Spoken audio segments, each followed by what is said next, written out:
about this panel. We have a lot of ground to cover, literally and figuratively, but I have three dynamic individuals who are uniquely positioned to talk about the global hotspots and the interaction between China, Russia, Iran, North Korea, and even Hungary. I'm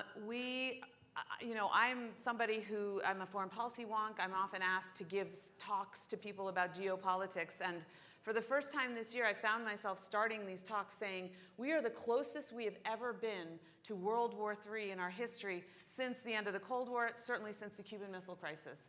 And that is an alarming fact, I believe strongly, because we are seeing these global autocrats working together now for the first time in this year.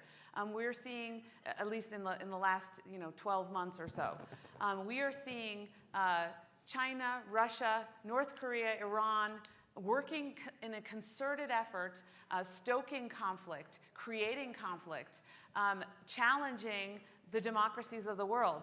John McCain, his pants would be on fire. He would be, rallying all of us to do what we can and to really pay attention to the linkages, not just what's happening in each individual scenario, but the linkages between them. So today, I think we have a great opportunity to dive in a little bit deeper on some of these hotspots, but also to look at some of the linkages and look at where we can address some democratic backsliding, for example, in a country, Hungary, which is the home of my ancestors, my parents, I guess I would say, who emigrated from communist Hungary in 1956, only to see the changes in Hungary, which are quite alarming. And so without further ado, let me just quickly introduce these gentlemen. We have on the far left Dr. Vali Nasr. He is a distinguished professor at the Johns Hopkins School of International Affairs. He was the dean there. He was senior advisor to Ambassador Holbrooke, so he knows also South Asia, Southeast Asia, all of Middle East, Iran in particular. Remember all this for the Q&A. Next, we have Garry Kasparov. Garry is a worldwide international star. At the age of 22, he defeated all the chess champions of the world and hung up all of his medals, and a little bit later became an advocate and a global advocate for democracy in Russia.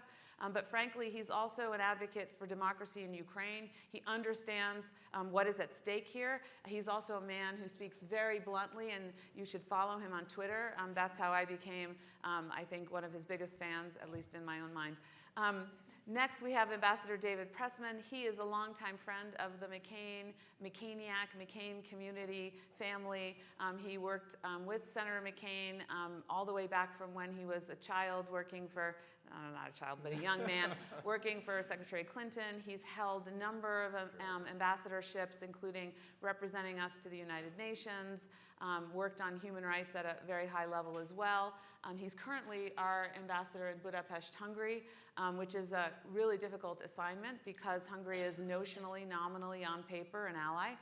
But as I alluded to before, it's Viktor Orban, the leader of Hungary, has essentially declared he's an illiberal democracy, which is to say not a real democracy. He's come to the United States, come to the the CPAC Forum, and essentially said, this is my recipe for taking a democracy and making it not a democracy. So he's someone who has invited Russia right into his home, if you will.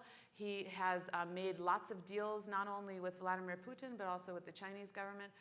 So I think it will also be interesting to hear your perspective on Russia, China from that vantage point. Let me start kind of with where we were last night. We sat in this room, we heard a lot about the Middle East. Secretary Blinken, in his wonderful, measured way, didn't want to raise our expectations, but we are hearing some things coming out of the media that perhaps there might be some deal on a ceasefire, maybe. In any event, we know that they're working very hard to try to get a ceasefire, they being, of course, our government and allied and partner governments, to put pressure on Hamas to come to the table, to release the hostages, of course, also to put pressure on Israel, on the Israeli government. This is in a bigger context, though, and Vali, you know this context very well.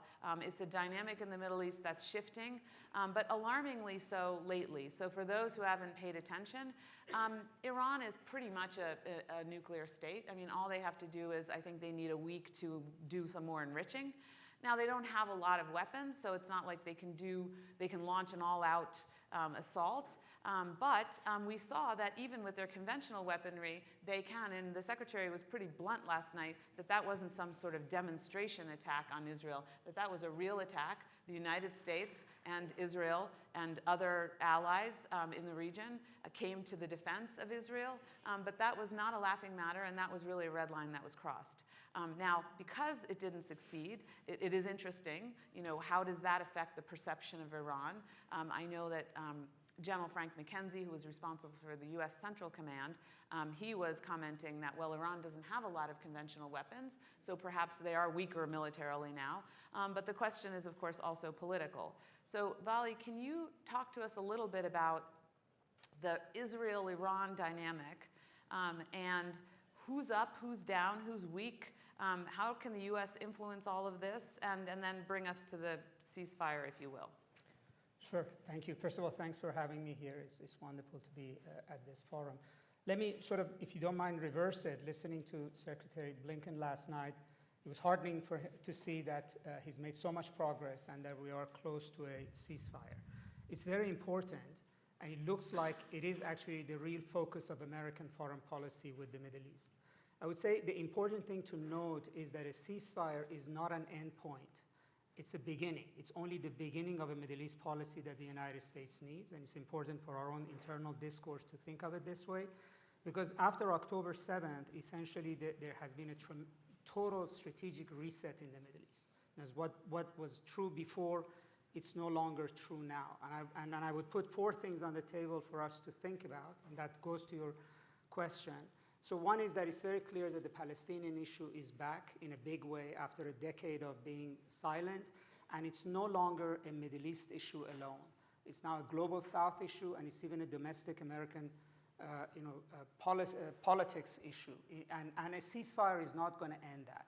I think we tend to in the media think that only if this ceasefire is signed in the next few days, that somehow things go back to where they are. That's not actually true. And there is an argument that there has to be a Palestinian state or a credible path to a Palestinian state for us to get to stability. But that, to me, almost looks like an impossible, if not a really arduous task. And it really falls on the shoulders of the United States to figure this out.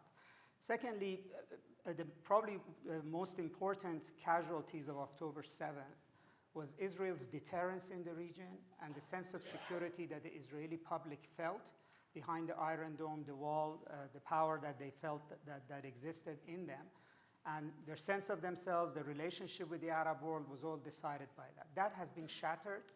I mean, today, like Israel has over 100,000 internally displaced people. It still is trying to figure that out. And you could even say that the Gaza war at some level is not about Hamas alone. It's about restoring Israel's sense of deterrence through a massive show of force and also giving back the population its security. Nothing in the ceasefire actually helps that. The ceasefire at this point essentially is good for the region, but it doesn't return the sense of deterrence to Israel. In fact, the opposite. The argument would be that Hamas has survived Israel so far. And it doesn't give Israeli people the sense of security that they feel they have lost. And so as a result, going forward with Israel is not easy because Israel's sense of itself, I think, is a bit different. And it doesn't matter, in my opinion, whether it's Bibi Netanyahu or somebody else. There's some fundamental issues that are on the table. Thirdly, as you mentioned, this war has made it clear that the future of this region is in the hands of the two, if you would, most antagonistic protagonists here, which is Iran and its axis of resistance, that's Hamas, Houthis, other militias, and Israel on the other hand. These are the two that control war, can decide peace, and will basically shape the conflicts going forward. And what we saw between April 1st and April 14th should really scare us, because we sort of had a sense about how to manage Arab-Israeli conflict. We absolutely don't have currently any policies or clear knowledge about how we're going to contain an Israeli-Iranian conflict. I would say during those 2 weeks, the United States did very well to prevent a massive escalation on both sides. But again, that's only a beginning. This is not an end point to both of them. Both, I think Iran and Israel are going to go back. They're going to look at their defense systems. They're going to look at their missiles. They're going to look at the lessons learned from this. And both of them are going to gear up for the next phase. And therefore, that means we have to have continuous engagement. And finally, we cover a lot about the Arab world. My opinion is they are the prize, not the decider right now. They don't control this war. They cannot end it. They don't hold the cards. And they are a prize between Israel and Iran and the United States in terms of who will own them, who will have their allegiance. They are caught between their own populations and their strategic interests, which are at odds. They are caught between Iran and Israel right now. And increasingly, what they're going to do is not to seek, I think, security by close alignment with the United States, because I don't think they feel that comfort. And I would say, even in the Gulf, the memory of the fact that the US did not support them after the Iranian attack on Abu Ghraib has not been forgotten. The only thing that we've proven in the past 2 weeks is that we're willing to defend Israel. We haven't proven that we're willing to defend Arab countries. And so they're going to try to navigate the gray zone. They're going to try to stay between Iran and Israel. Like, yes, Secretary Blinken was in Saudi Arabia, but today the Saudi foreign minister met with the Iranian foreign minister in Africa. So they're going to navigate this. And secondly, they're going to navigate between the United States, China, and Russia. The longer it takes for the United States to dictate a new regional order that is viable and acceptable and brings certain degree of calm to the Middle East, the more these countries are going to look to Russia and China to hedge. If there is no clear pathway to security in the Middle East and Iran and Israel escalate in the Lebanon-Syria corridor, Russia is going to be back. It already is planning a return in a big way to Syria, and it will again be a much bigger actor than the past few years, and that's going to complicate things for both the United States and Israel. And also the Saudis, Emiratis are going to continue to deepen their relationship with China. I mean, we often think about, and the Congress has to decide on this pretty soon, we often think about this strategic partnership with Saudi Arabia in terms of Iran and Israel. We should think about it much more about China. That strategic deal with Saudi Arabia is really about keeping the Saudis and the Emiratis away from China. I mean, the PR about it is about Israel and Iran, but the reality is about China.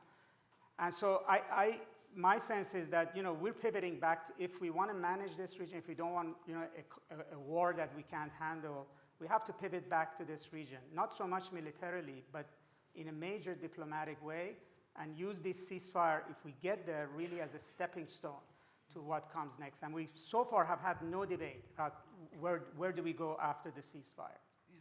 Well, thank you, Vali. That was there was so much there that we could drill down on, and unfortunately, we'll drill down a little bit, but we don't have much time. But the idea that that the wooing Saudi Arabia is really a way to bring Saudi Arabia away from China is interesting.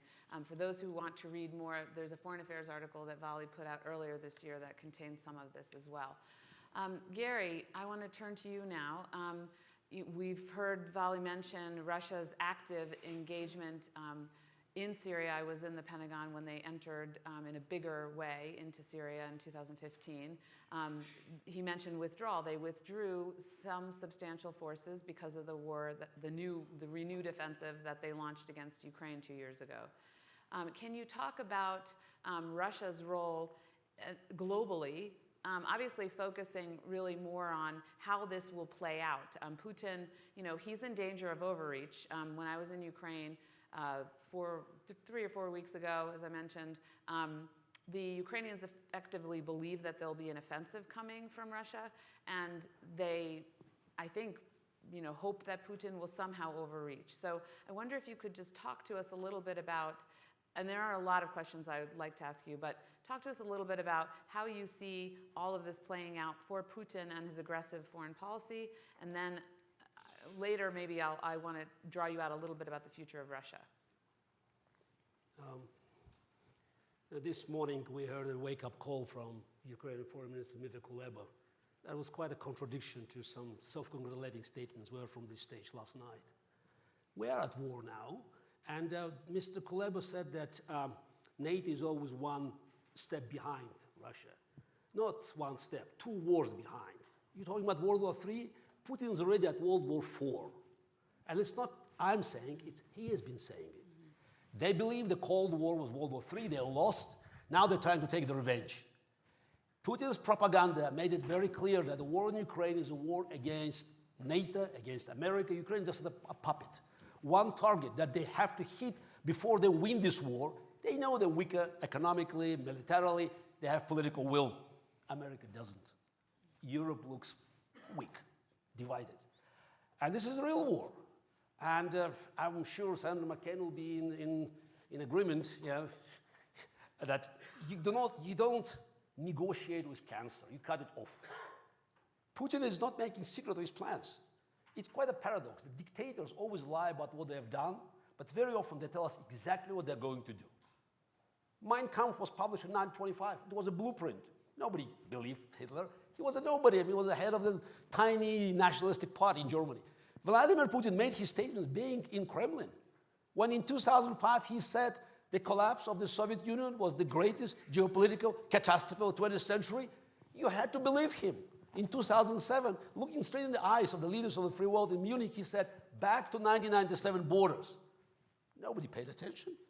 So now we are at war, and this is not a one war in Ukraine or another war in Gaza or another war elsewhere. It's one war for Vladimir Putin. It's a war against liberal world order, World War IV. And this war, we may say it looks like chess because you have black and white, good and evil.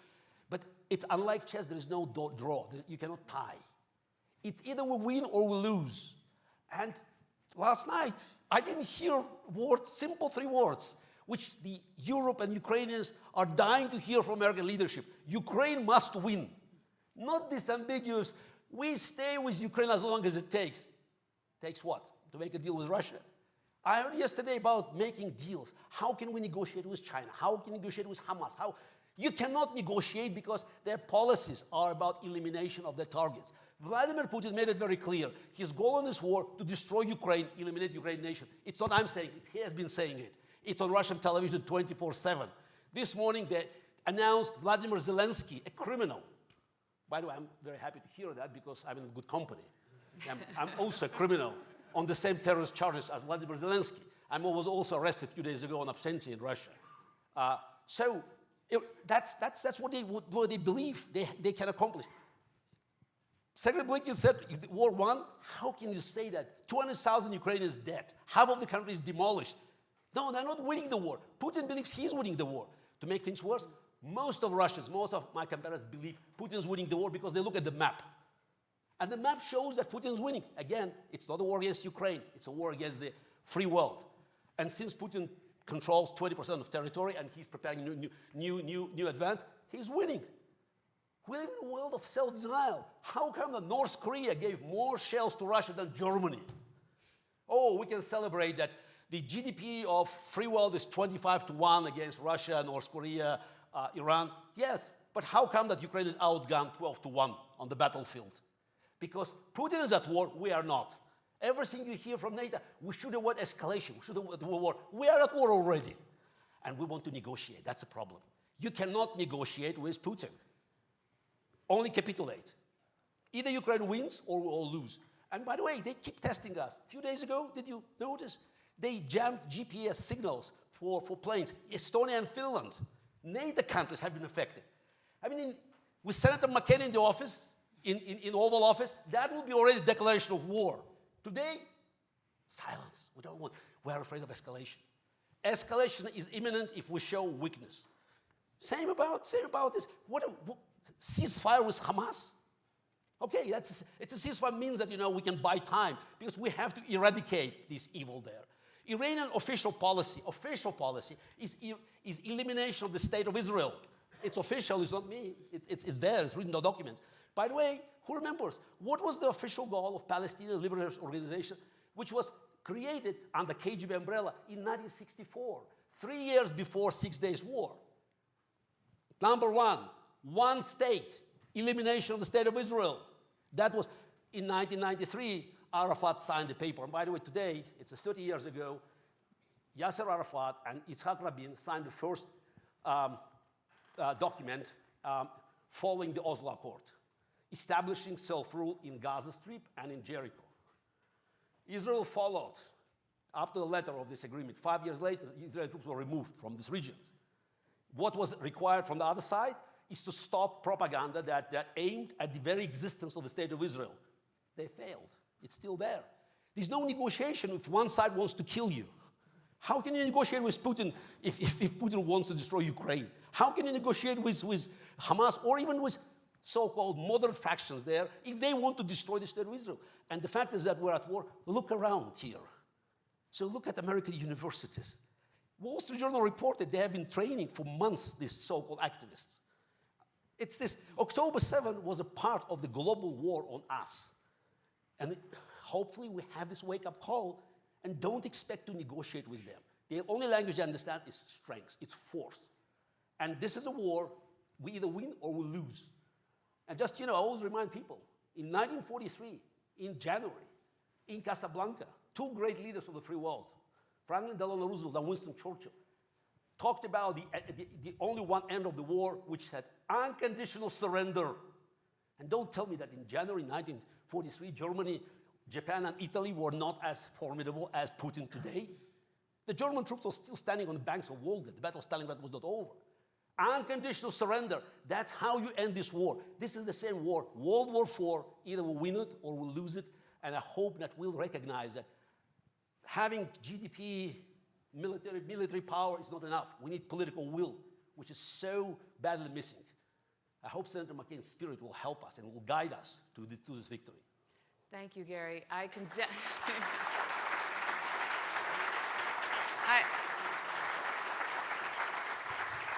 think everyone here can feel the spirit of John McCain coming through your energy, your words. Absolutely, it's all about political will. We have the power, but in order to have influence, we must have will. So David, I'm going to turn to you now. You are sitting in a country that some people call the Trojan horse, the European country where the leader, I've already mentioned, doesn't behave like a Democrat. But not only that, but he's welcomed Putin and Xi and made deals with them. I don't even know if you'd call him a fence sitter because of where he sits, because he's in Europe. Can you talk a little bit about what we could do? I mean, first of all, why is the Hungarian Prime Minister behaving in this fashion? Second, what can we do to counter this? And how does he respond when one of these bad guys are up or down? Yeah, sure. Thanks for having me. So let me begin with Hungary's relationship with Russia, which, across basically any way you slice it, is deepening and expanding and should be deeply worrying to everyone in this room. You're going to hear me speak clearly and bluntly, as I do in Budapest, as I do with the government, as I do publicly, given the president's leadership in standing up for democracy and the secretary's support of that. And the reality is that Prime Minister Orban, as recently as last week, declared Hungary again, in his words, an experimental laboratory for illiberalism or a petri dish. And the truth of the matter, and if I can leave you with one thought, is that if Hungary is indeed a petri dish for illiberalism, it should also be a petri dish for how we, as people who care about democracy, human rights, and our shared security, stand up and test how democracies can shape the behavior of countries like Hungary at a critical moment, including the one we find ourselves in. And so as a result, I think you see the United States taking a much more assertive approach to Hungary, one that I think is yielding results and that is critically important. But Evelyn, to your question, on Russia, basically every way. So instead of diversifying off of Russian energy, Hungary is doubling down on Gazprom. Instead of pushing Russia out of Hungary, Hungary is inviting Russia in the form of Kremlin platforms, including the International Investment Bank, which the United States government under President Biden's leadership recently sanctioned to have it removed from Hungary. In terms of resolutely standing up in the face of Putin's aggression and war of choice in Ukraine, Hungary is instead parroting Vladimir Putin's talking points with respect to a desire for peace. I mean, the official Hungarian position is that they've advocated for the United States and our allies and partners to stop arming and equipping and supporting Ukraine under the theory that stopping our support of Ukraine, as it literally fights for its very existence on its very own soil, would stop Putin. I mean, history shows the reverse is true. It's not a proposal for peace, it's a proposal for capitulation, and that's obviously not the approach of the United States, nor is it the approach of the Transatlantic Alliance. Instead of clearly identifying who our adversaries are, Hungary has identified the United States of America, in the words of the Prime Minister, as a, quote, adversary. And this is language that is unrecognizable from an ally. And what it has done, and this is really important, is it has left our friend and our ally Hungary isolated and alone within the alliance and within the European Union. Hungary is our friend. We want Hungary close to us. We do not want Hungary alone. And Hungary's relationship with Ukraine, its long history with Ukraine, its role within the alliance, right now it should be a fundamental voice shaping the decisions of the alliance, and instead what's taking place is the alliance is literally working around Hungary, as you saw last year when NATO convened the NATO-Ukraine Commission meeting at the ministerial level despite years of obstruction by the Hungarian government. And finally, NATO just said, we're going to move forward. 30 countries, now 31 countries, will not be ignored. And so, layering on top of this, you see this really intensive anti-American messaging, including sitting ministers of the Hungarian government describing the United States, and I quote, as a corpse whose fingernails keep growing. And so I think we have a real challenge, and it's a challenge that we're going to need to engage in the only way, in some ways reflective of some of my co-panelists' remarks, with what the Hungarian government responds to, which is, one, we're engaging intensively in an effort to politically engage this government at every level. Two, we're going to be unflinchingly candid with respect to what we're seeing. And three, where necessary, we're going to act in advance of our interests. That's fantastic. Can you talk a little bit about China? Of course, yes. In fact, when I return to Budapest this week, President Xi Jinping will be visiting Hungary. Hungary was the first EU member state to join China's Belt and Road Initiative. It is the only EU member state to refuse to join the Trump administration's Clean Network Initiative. It hosts the largest Huawei logistics hub outside of China. It defends Chinese political interest in multilateral fora, including blocking the adoption of resolutions in the UN system condemning the crackdown on Hong Kong protesters. It recently hosted a US-sanctioned Chinese official sanctioned for genocide. So what you see, if you ask the Hungarian official why are you pursuing this policy? The answer you would get is connectivity is the language they use. That they want to be connected to everyone and an eastward opening. And in some ways, that's an admirable goal. But the reality is, and this sort of goes to where you started, Evelyn, about is Hungary a fence-sitter? Hungary is not a fence-sitter. Hungary is a member of the NATO alliance, a choice it made 25 years ago. It's a member of the European Union. And in some respects, and this is true across Democratic and Republican administrations, this is not about liberalism or conservatism. I think the Trump administration, the Obama administration, in some respects, we've been able to sort of look the other way as a strategic drift was happening in Hungary and pay some attention to it, but not a lot of attention to it.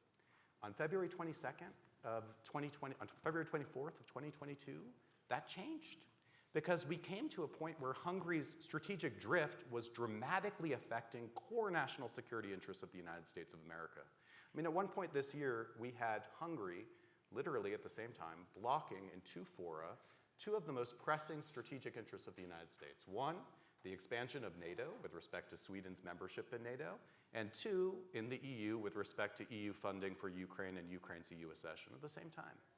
And so obviously where the relationship is right now, and you hear it, I'm the US ambassador.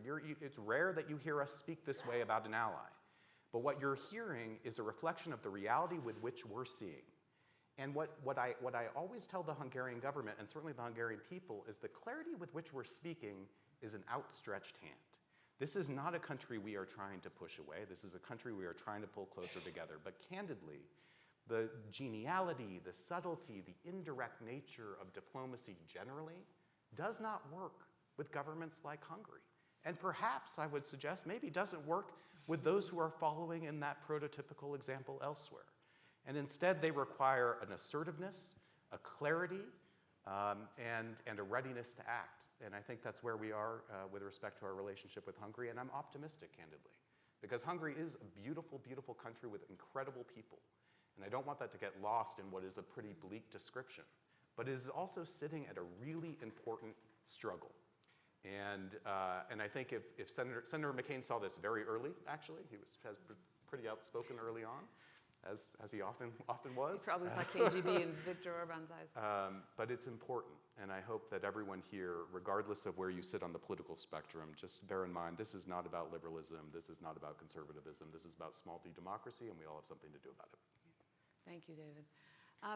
We would like to open this up to the audience. I have so many more questions I can ask, but I know you guys are incredibly intelligent and informed, and you will have questions as well. So there will be somebody roaming around with a microphone, and I will try to recognize you as fast as I can. And since Nate Mook is right up here up front, I will recognize Nate, who is one of the advisors to our McCain Global Leaders Program, former head of the World Food Kitchen, and now working still in Ukraine with Howard Buffett. Yes. Thank you, Evelyn. And thank all of you. Quick question. I was just in eastern Ukraine, and the State Emergency Services took me out to an attack where missiles had been launched at a water facility, water treatment facility, and they were showing me the remnants of the missile, which was North Korean. And I'm curious, you touched on this a little bit, but I'm curious how this is starting to escalate and kind of reshape our global thinking in this as, you know, as has been mentioned, you know, our adversaries are not just singular, but are now working together, and how that's changing the landscape at all. Who wants to start? Maybe Garry.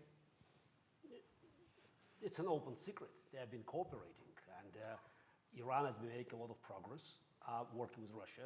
We know that Russia has dramatically increased both the quantity and quality of its drone production, from Ukrainians. Something you talked about North Korea. According to my Ukrainian friends, 80% or more of the details of Russian drones came from the West, mainly from the United States. Sanctions, hello. So it doesn't work because we are not at war, which means that every country can trade with Russian trading partners. Central Asia experienced a boom in trade. Yes, Germany cut its trade with Russia 10 times. 10 times increase with Kazakhstan. Yes, you look at all these numbers and all specifications. One Canadian company even sold $4 million worth of landmine detonators for Kyrgyzstan. Yeah, it's greatly needed in Kyrgyzstan now. So we'll understand where it ended. Again, it's impossible to stop trade even between countries that are so much behind, great allies of Ukraine like Estonia, Finland, Germany, Lithuania, but it's business. So I think it's a problem that we do not recognize that war means we have to do something, just to put an end to Russia's growing military industry. And it's not just North Korea, Iran. Obviously, China is there. But China is hiding behind the curtain. It's not set open, but obviously it manipulates. Central Asian countries, they feel they're protected by China, so they can serve as the hubs to do this. Turkey is there, so Republic of Georgia. One of the reasons why I believe now Putin pushed Ivanishvili, the de facto ruler of Georgia, to crack on the protest is because he needs Georgia as a hub. I think there are 15,000 or more new Russian companies open after the invasion, a full-scale invasion. So it's a global picture. And unfortunately, we don't want to grasp it. So I can continue, of course, just look at Africa, what's happening in Africa. Russia and China cooperating is basically turning the entire belt from Somalia to Senegal in a territory they will control. Now, the last American base in Niger has been kicked out now after another coup there. So which means most of the deposits of rare earths will be under control of Russia and China. What are we doing? Nothing. Yeah, if I may just quickly say, the reality of it is that all of these countries see a common interest because they're facing the same kind of situation with the US at a very basic level. So the issue for us is, what are we going to do about it? And what are we going to do about it is two things. Either we can go to war or greater conflict with all of them at the same time, which we cannot do. The sort of massive Eurasian landmass going from Korea to China to Russia through the Middle East.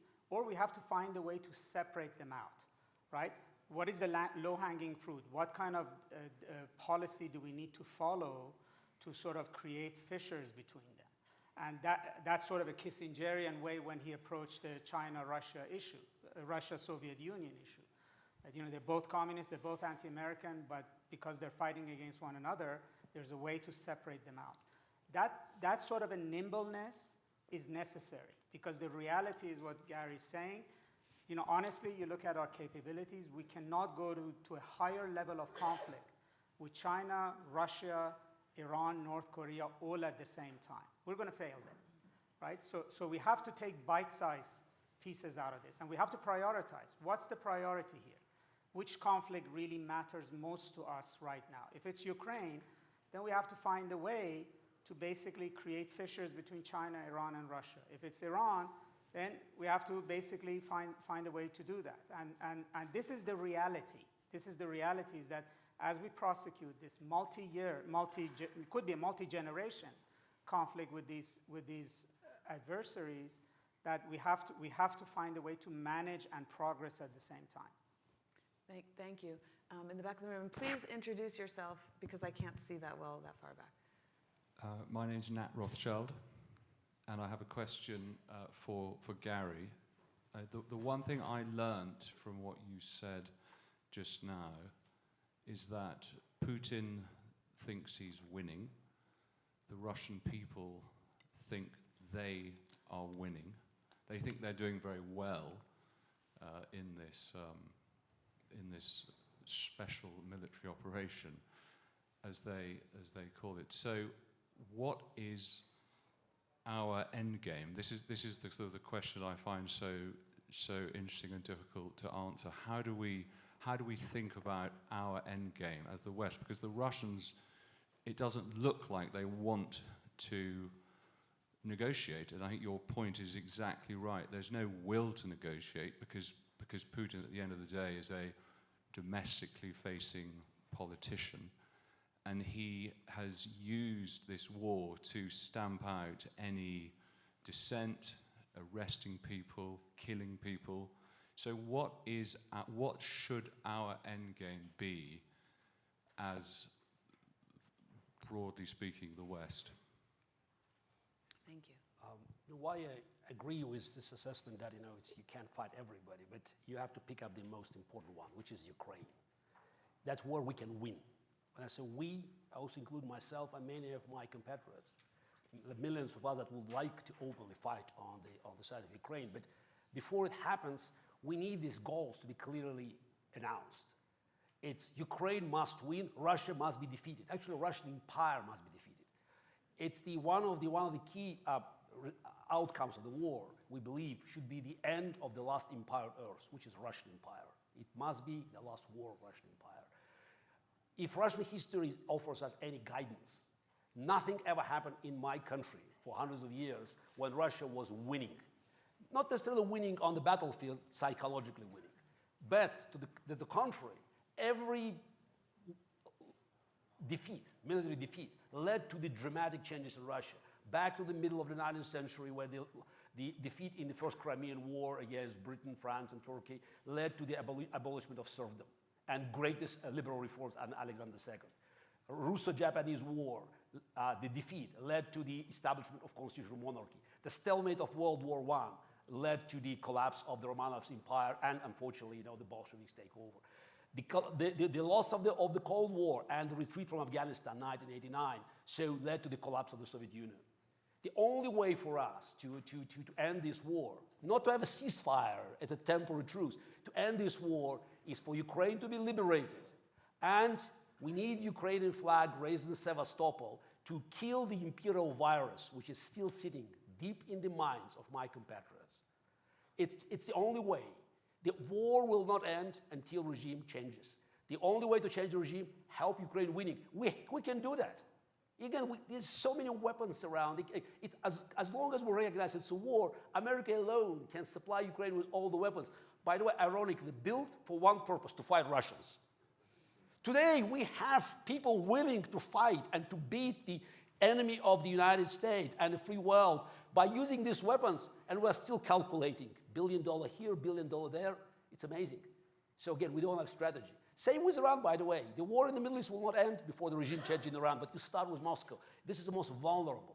And I believe that, again, give us, Russians, a chance to join. So that I always use the term Russian Taiwan. So you have millions of Russians that would like to join the other side, but why not offer this chance? It's all about the strategy. Recognizing that this war does not end as a tie. Truce, temporary truce, or ceasefire, it's just intermediate step. But we have to win the war, and I believe, again, we have all the resources. Just have a political will, strategy, and just make sure that our combined forces will secure a bright future for Ukrainians, for Russians, and also for all others. Because the moment Putin regime collapses in Moscow, you will see many positive changes. Yes. Unfortunately, the clock is saying 0, but I'm going to look at my team. Can we take a couple questions together? I can't see. I'm so blind. 2 together. 1. Okay, 1. All right, you guys pick the winner, and the winner must introduce themselves. Hi, Evelyn. Randy Newcomb with the Media Group, and I'm actually going to try to make this one question, but a good one.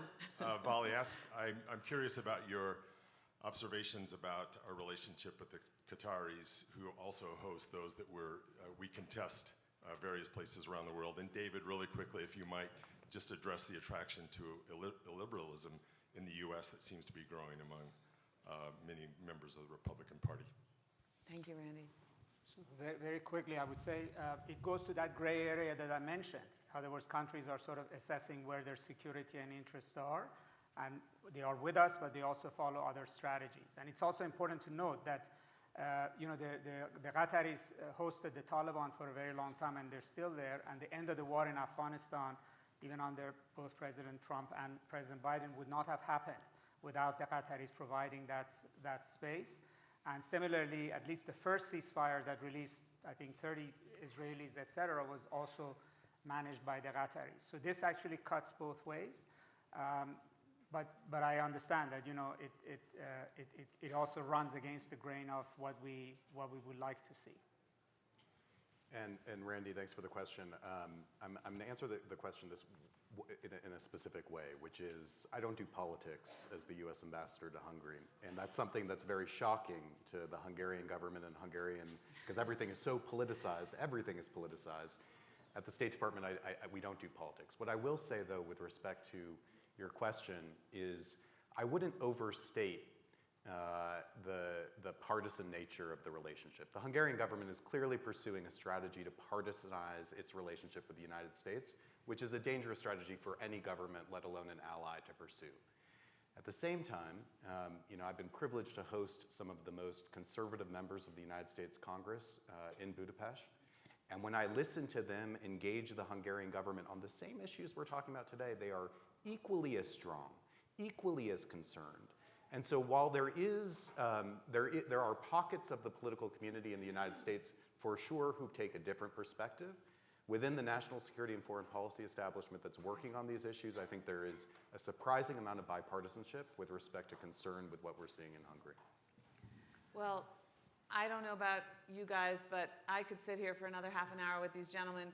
Please join me in giving them a round of resounding applause.